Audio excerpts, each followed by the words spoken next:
जी बारिश हो रही है, बड़ा खूबसूरत सा मंदिर है। शायद साहब बताएंगे आपको कहाँ जा रहे हैं।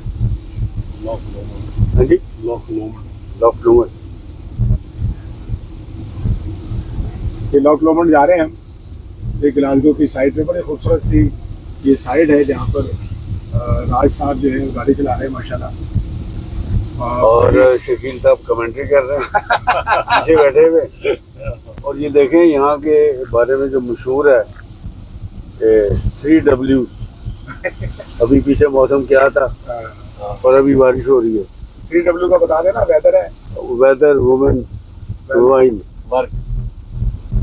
यहाँ पता नहीं कि एक सेकंड में भी क्या हो जाए, अगले मोड़ पे जाए तो धूप निकली हुई हो। क्यों जी राज साहब? ग्लासगो में 4 सीजन में एक दिन भी होते हैं। अच्छा, वो भी देखा हमने, बारिश, स्नो, या अपना धूप, सब all in one day. Okay.